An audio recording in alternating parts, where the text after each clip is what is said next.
warahmatullahi wabarakatuh. Salam sejahtera untuk kita semua. Hai, selamat datang di kelas Bahasa Indonesia dengan Ibu Puji Roswati SPD yang akan mengajar kalian di kelas 9A, B, C, dan E.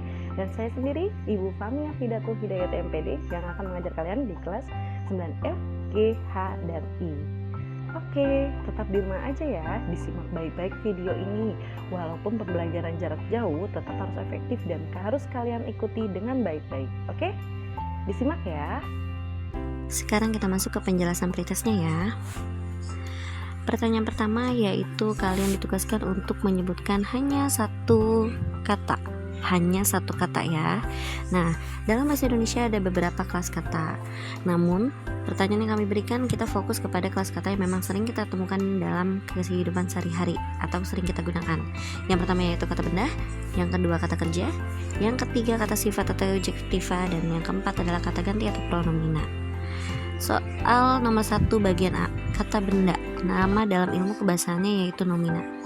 Dalam kehidupan sehari-hari banyak banget dong ya kan, sekitar kita juga banyak banget yang namanya kata benda ya. Dalam kamar kita aja deh ya kan, ada buku lah, ada pensil, ada bantal, ada guling, ada kasur, ada jendela, ada pintu, dan yang lainnya. Itu contoh dari kata benda. Ciri dari kata benda, dia dapat diterangkan dengan menambahkan kata yang setelah kata bendanya dan diikuti dengan kata sifat ya. Ciri lain, dia dapat diawali dengan kata bukan, tapi dia tidak bisa ketika dia diawali dengan kata tidak. Contoh kata benda yang saya gunakan rumah. Dia bisa diikuti nih setelah kata bendanya lalu diikuti dengan kata yang plus kata sifat. Contohnya rumah yang bagus, mobil yang indah, buku yang bagus, dan lainnya. Lalu dia bisa diawali juga dengan kata bukan.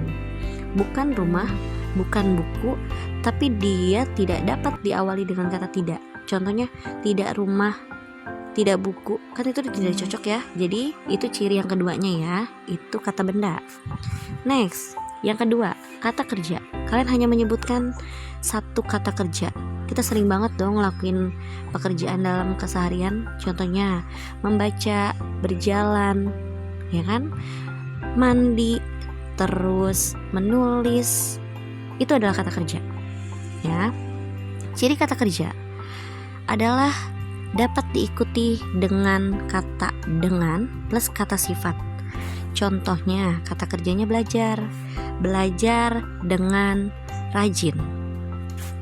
Atau contoh lain, membaca dengan giat. Ya, itu contoh dari kata kerja yang dalam ilmu kebahasaannya yaitu verba. Kata kerja dibagi menjadi dua, yaitu kata kerja transitif dan kata kerja intransitif. Kedua hal ini membicarakan mengenai apakah ada si objek yang mengikuti atau tidak. Kalau kata kerja transitif, di mana kata kerja transitif ini adalah kata kerja yang diikuti oleh objek, sedangkan kata kerja intransitif adalah kata kerja yang tidak diikuti oleh objek. Contoh dari kata kerja transitif, ibu membeli apel. Kita bagi itu unsur kebahasaannya. Ibu itu menduduki posisi sebagai si subjek. Membeli predikat, apel adalah objek. Ada objek kan di dalam kalimat itu, berarti dia masuknya ke kata kerja transitif. Yang kedua, kata kerja intransitif, di mana kata kerja ini kebalikannya dari si transitif, tidak memerlukan objek. Contoh, adik bernyanyi dengan sangat merdu. Adik menduduki posisi sebagai subjek, lalu bernyanyi menduduki posisi sebagai si predikat. Dan dengan sangat merdu, apakah itu objek? Bukan, karena dengan sangat merdu dia memposisikan sebagai si keterangan cara ya. Jadi adik bernyanyi dengan sangat merdu, dia memiliki unsur kebahasaan subjek, predikat, dan keterangan cara ya. Itu ya, jadi kata kerja dibagi menjadi dua. Yang membutuhkan objek namanya kata kerja transitif, dan kata kerja intransitif adalah kata kerja yang tidak memerlukan objek. Oke, lanjut. Yang ketiga yaitu kata sifat atau adjektiva, di mana kata sifat ini menyatakan sifat atau keadaan sesuatu. Cirinya, dia semua kata sifat dapat mengambil bentuk ditambahi awalan se plus reduplikasi kata dasar. Namanya reduplikasi artinya adalah pengulangan kata dasar plus nya. Contoh, kata sifat yang kita ambil yaitu cantik. Jadi bisa diperluas dengan secantik-cantiknya, ya. Dan ciri kedua, dia dapat diperluas lagi dengan kata paling, lebih, dan sekali. Contoh, paling cantik, lebih cantik, cantik sekali, ya. Itu adalah kata sifat. Kata sifat lainnya apa aja sih? Ada marah, ya kan? Ada cantik, dan banyak lagi, ya. Kita lanjut yang keempat, kata ganti pronomina. Di mana kata ganti ini dia digunakan ketika kita menggunakan sesuatu agar tidak adanya pengulangan, ya. Jadi kata ganti di sini dia biar tidak ada pemborosan nih dalam satu kalimat, tidak ada pengulangan yang seakan-akan tidak perlu, ya. Kata ganti dibagi menjadi 3, ada orang pertama, orang kedua, orang ketiga. Kata ganti orang pertama tunggal, yang artinya tunggal itu berarti sedikit, ada aku, ada saya. Nah, jamaknya berarti dalam artian dalam jumlah banyak. Kata ganti orang pertama jamak yaitu kami dan kita. Yang kedua, orang kedua tunggal, ada engkau dan kamu, dan jamaknya ada kalian. Orang ketiga tunggal ada dia, beliau, ia, dan jamaknya ada mereka. Kita lanjut soal kedua ya. Nah, untuk di soal kedua kalian hanya menyebutkan satu kata dasar yang diberikan awalan, satu kata dasar yang diberikan akhiran, dan satu kata dasar yang diberikan awalan dan akhiran. Duh, ini easy banget dong, ya kan? Nah, sebelum saya menjelaskan jawabannya, saya akan jelaskan dulu. Yang namanya awalan, yang namanya akhiran, itu berarti sebuah kata dasar diberikan imbuhan atau dalam ilmu kebahasaannya namanya afiks, ya. Imbuhan atau afiks dibagi menjadi 4, yaitu prefiks awalan, infiks sisipan atau tengah, sufiks di mana dia imbuhannya letaknya di akhir, dan konfiks di mana imbuhannya letaknya ada di awal dan di akhir, ya. Contoh kata dasarnya nih, kita memakai kata dasar baca, ya. Ketika sebuah kata dasar baca diberikan awalan mem menjadi membaca. Oke, lanjut. Kita langsung ke sufiks dulu ya. Sufiks adalah imbuhan di mana letaknya ada di akhir dari kata dasar baca ditambah sufiks kan menjadi bacakan. Selanjutnya, kita langsung yang ke poin 4. Konfiks di mana imbuhannya letaknya ada di awal dan akhir. Kata dasarnya baca ditambah mem ditambahkan menjadi membacakan. Jadi kata baca adalah kata dasar, membaca berarti adalah kata dasar baca mengandung si prefiks karena awalan. Lalu ketika katanya bacakan berarti bacanya kata dasar, kannya ini berarti imbuhannya bersifat si sufiks. Ketika katanya membacakan berarti kata dasar baca memiliki imbuhan di awal dan di akhir, berarti namanya konfiks. Oke. Nah, bagaimana dengan infiks, Bu? Nah, infiks atau nama lainnya imbuhan yang letaknya ada di tengah, disisipkan. Ini tidak semua kata bisa disisipkan dengan imbuhan. Contoh sederhananya ada kata tunjuk ditambah sisipan L menjadi telunjuk. Lalu kata dasar tali ditambah imbuhan M menjadi temali, dan gigi ditambah R menjadi gerigi, ya. Jadi untuk infiks tidak semua kata dasar bisa disisipkan imbuhan L, M, dan R, hanya kata-kata tertentu. Nah, infiks ini sisipan tengah ini biasanya ada di Kamus Besar Bahasa Indonesia, di mana kata-kata dasar yang bisa disisipkan dengan kata L, M, dan R. Oke, jadi kesimpulan soal kedua, imbuhan atau nama lainnya afiks dibagi menjadi 4, yaitu prefiks, infiks, sufiks, dan konfiks, ya, atau disingkatnya menjadi pre, in, su, kon. ya, karena belakangnya kan sama semua ya, fix. Jadi ngapalinya secara sederhananya pre-insukon. Oke, sudah jelas ya. Kata dasar contohnya baca, lalu kata dasar yang diberikan awalan contohnya membaca, kata dasar yang diberikan akhiran contohnya bacakan, dan kata dasar yang diberikan awalan dan akhiran contohnya membacakan. Yang mana aja yang huruf kapital kira-kira? Ya, benar. Kata ayah, karena letaknya di awal kalimat, jadi harus huruf kapital ya. Jadi A-nya besar. Pergi ke Bogor, kita lihat Bogor nama kota, sudah pasti dia harus huruf kapital. Setiap hari Minggu, itu pun ada yang harus huruf kapital, yaitu ada di kata minggu ya. Untuk kata harinya gimana Bu? Harus huruf kapital atau tidak? Itu tidak perlu ya, karena sudah diikuti oleh si penjelas harinya. Jadi hari Minggu, jadi yang huruf kapital hanya si kata minggu. Lanjut, pada bulan Juli. Pada bulan Juli sama seperti hari Minggu ya. Jadi yang huruf kapital cukup pada kata Julinya saja. Untuk bulannya huruf kecil ya.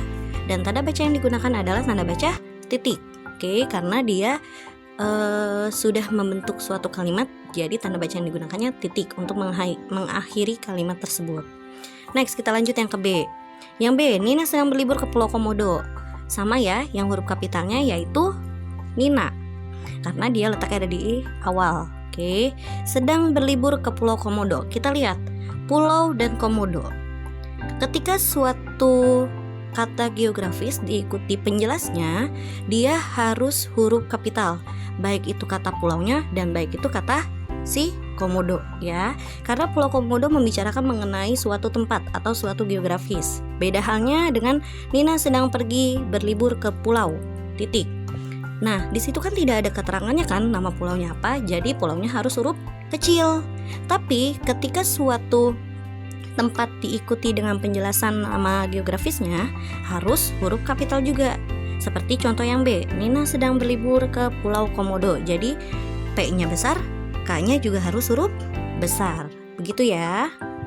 Lanjut yang C, Paman memancing di kali yang berada di kota Tangerang. Nah, yang C ini sama seperti yang tadi saya jelaskan di poin B. Ya, Paman karena di kapital, karena di awal kalimat berarti harus huruf kapital. Memancing di kali. Nah, lihat kalinya tersebut dijelaskan gak nama kalinya apa? Tidak kan, berarti kalinya harus huruf kecil. Yang berada di kota Tangerang. Kita lihat ada sebuah penjelasan mengenai suatu tempat. Ada kata kota dan ada si penjelasnya yaitu Tangerang.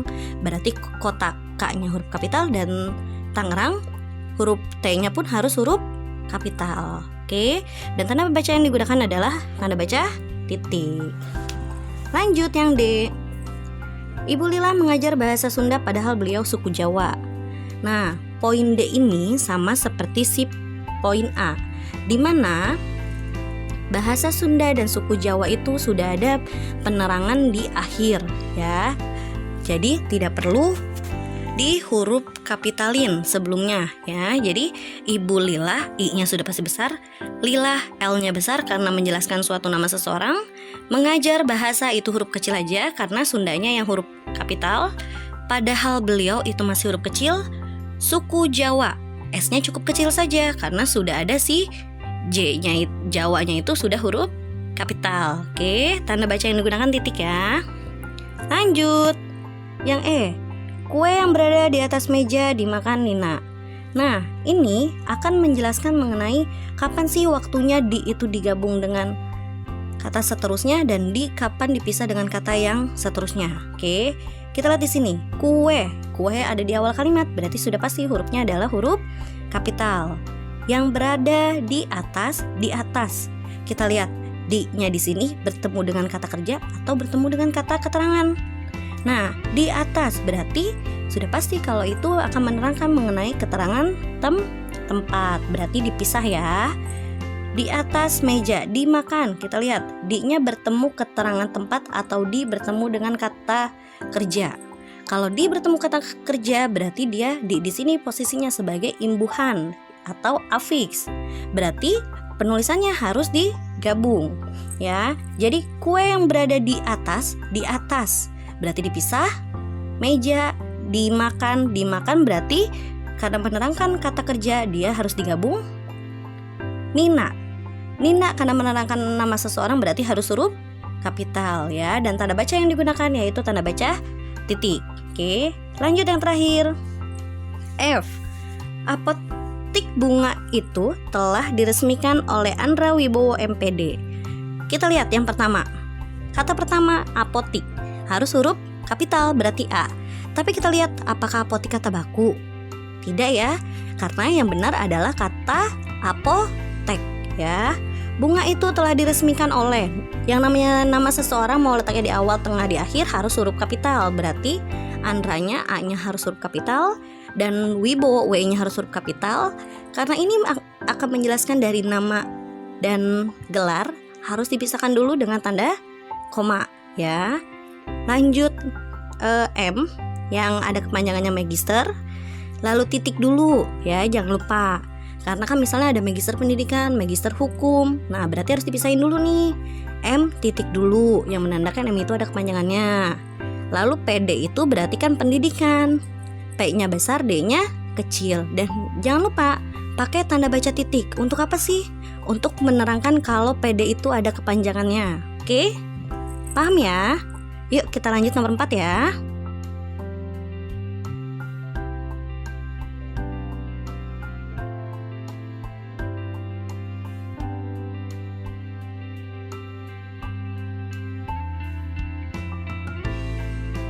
Empat dan 5 ya. Untuk soal nomor 4 dan 5, kalian diharuskan untuk melakukan perubahan dari kalimat langsung dan kalimat tidak langsung.